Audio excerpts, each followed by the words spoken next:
Bonsoir à tous et bienvenue si vous êtes nouveau sur la chaîne, abonnez-vous et laissez savoir ce que vous pensez donc du sujet à la fin de la vidéo dans les commentaires, c'est parti.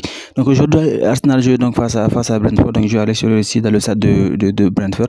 Ce match a été vraiment incroyable, de début à la fin, Pour commencer, nous allons commencer par Arsenal d'abord. Ils m'ont vraiment surpris parce que cette équipe que je vois là, c'est le Barcelone de 2009, Barcelone de 2010, sincèrement. Avec le jeu qu'il produit, c'est extraordinaire, C'était un match très intéressant à voir. C'était un match aussi qui était dans un seul sens, parce que durant tout le match, il y avait qu'une seule équipe sur le terrain, et c'était Arsenal. Ils ont complètement dominé ce match-là du début à la fin. C'était vraiment incroyable la façon dont ils ont joué, et c'est extraordinaire. Avec cette équipe-là, c'est les supporters peuvent vraiment, les supporters d'Arsenal peuvent vraiment espérer ici, et cette saison ici, donc faire un certain résultat, que ce soit en Première Ligue ou même en Ligue des Champions, parce que l'équipe là, elle est vraiment très intéressante. Du début à la fin, on a vu d'abord en à peine 39 minutes de jeu, ils avaient déjà réussi à planter 5 buts donc à Brentford. Pourtant, ils étaient à l'extérieur, mais ça croit qu'ils étaient à domicile. Tellement ils ont dominé le match, tellement ils se sont créés des occasions. Ils étaient partout. On croyait. C'est comme s'ils étaient à l'Emirates Stadium, sincèrement. La façon dont ils jouaient, la façon dont ils étaient libres dans le terrain, la façon dont ils combinaient, donc la façon dont ils se créaient des occasions, c'était vraiment extraordinaire. Pourtant, Brentford, c'est une très bonne équipe. C'est pas n'importe quelle équipe aussi. C'est pas une équipe qui joue la relégation. À chaque fois, ils jouent donc le milieu de tableau.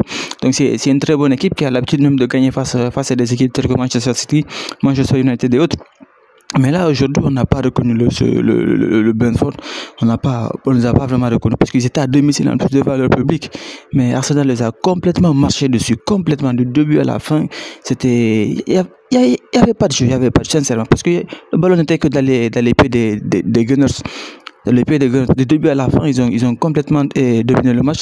Donc, et individuellement, si on prend par exemple le cas de Bukayo Saka, il a été fantastique dans son match. Il a fait des percussions comme d'habitude. On a vu les centres qu'il a fait, les passes aussi qu'il a réussi à faire. Donc, les combinaisons, c'était vraiment incroyable. Donc, il a incroyablement bien joué aussi. Il a réussi donc il a marqué donc le 5e but d'Arsenal. Donc, il a réussi donc. Et c'était notre événement aussi, parce que Arsenal, ils ont maintenant 10 000 buts donc en tant que club. Depuis que le club Arsenal a été créé, donc ils ont réussi donc à planter 10 000 buts, ce qui est vraiment incroyable, ce qui est vraiment énorme. Et grâce à ce 6-0 là qu'ils ont réussi donc à planter donc à Brentford, ils ont réussi à atteindre les 10 000 buts en tant que club. C'est ce qui n'est pas à la portée donc de tous les clubs. Arsenal qu'on voit là, c'est une équipe très compétitive. Vraiment, chapeau à Mikel Arteta, parce qu'il a réussi donc à mettre en place une équipe qui fait un beau jeu et qui parvient à se créer énormément d'occasions et à marquer des buts. C'est vraiment extraordinaire de voir ça, parce que moi, lorsqu'il signait donc du côté d'Arsenal, j'avais pas vraiment foi en lui, j'avais pas confiance en lui, parce qu'il n'avait pas donc d'expérience, mais parce qu'il n'avait jusqu'à présent pas géré une équipe en tant que coach principal. Il avait été donc l'assistant de Guardiola pendant pas mal d'années, mais avoir le jeu qu'il produit, donc on s'est dit que oui, il a vraiment bien suivi, il est très bien suivi même les leçons de Pep Guardiola, et il les a très bien compris, assimilés, parce que son Arsenal là, on dirait le Barcelone de 2009, le Manchester City de 2023, sincèrement. Donc c'est du beau jeu, c'est des occasions, c'est des buts, et c'est vraiment extraordinaire. S'il continue de cette façon-là, il peut vraiment espérer beaucoup quand même, parce que là maintenant ils sont à 2 points, donc ils sont à 2 points de Liverpool et à 1 point de Manchester City. Donc ils ont 61 points et Manchester City a 62 points, et le Liverpool donc, qui est en tête de la Premier League a 63 points. Donc c'est une course de suite qui est très serrée et qui va se décider sur les petits détails comme à chaque fois en Premier League, parce que c'est un championnat qui est très relevé, un championnat qui est très compétitif aussi.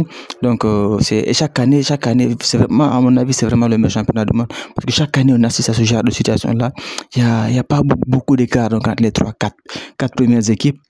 Donc ça prouve que c'est un championnat qui est compétitif, avec des joueurs de très grande qualité, et chaque équipe donc peut remporter n'importe quelle équipe donc entre le top 5, top 6 peut remporter donc le championnat. Chaque année, même si ces dernières années c'est City qui a le plus dominé, mais à chaque année c'est toujours comme ça, et c'est beau à voir. C'est un championnat qui est compétitif, donc c'est vraiment un championnat qui fait beau à voir.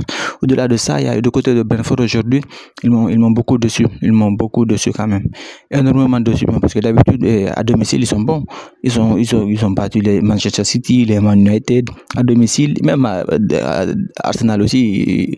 Avec Arsenal aussi, ces récentes années, ils parvenaient donc à les accrocher ou voire même à gagner. Mais là, le jeu qu'ils ont produit aujourd'hui, donc c'est pas tellement ça.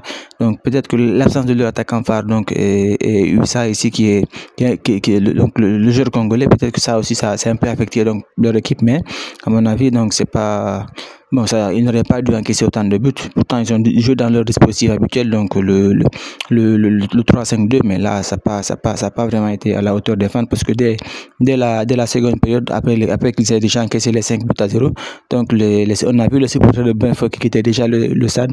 Et voilà, ils n'étaient pas du tout contents. Et voilà, n'importe quel supporter de n'importe quelle équipe au monde ne serait pas content donc de voir son équipe prendre 5 buts et à la mi-temps. C'est pas très très plaisant ça.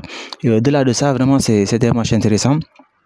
Très intéressant même, donc ce match là aussi va augmenter la confiance des Gunners, même si on sait qu'ils sont déjà en confiance, mais ce match là aussi c'est un match référence qui peut être un déclic et qui peut leur permettre éventuellement donc de se rattraper, parce que la Ligue des Champions, ils avaient été battus donc face au FC Porto donc à l'extérieur, donc 1 but à 0 pour les huitièmes de finale. Donc ils vont jouer le match retour donc la semaine prochaine ici, donc la semaine prochaine pardon, donc du côté de l'Emirates Stadium. Mais avec cette équipe-là et la façon dont ils jouent comme ça, sincèrement, il y a pas, je pense qu'ils peuvent passer Porto, même si on sait que Porto, ils ont battu Benfica 5-0 à domicile, donc lors de leur derby, donc le week-end passé.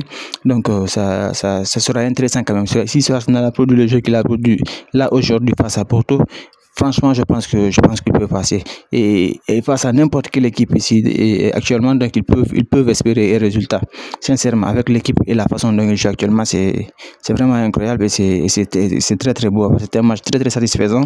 Donc c'est soldé sur un score de 6 buts à 0 pour l'Arsenal avec 5 différents buteurs et un autre goal ici qui a été marqué donc par un défenseur donc de Brentford.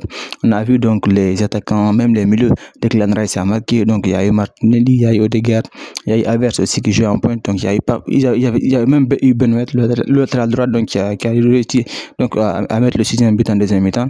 Donc c'était vraiment un match très intéressant de la part des Gunners et très très encourageant ici pour leurs fans et pour la suite de la saison. Donc c'est tout en ce qui concerne donc notre débrief de ce match-là. Laissez savoir ce que vous avez pensé donc de cette équipe-là dans les commentaires et abonnez-vous à la prochaine.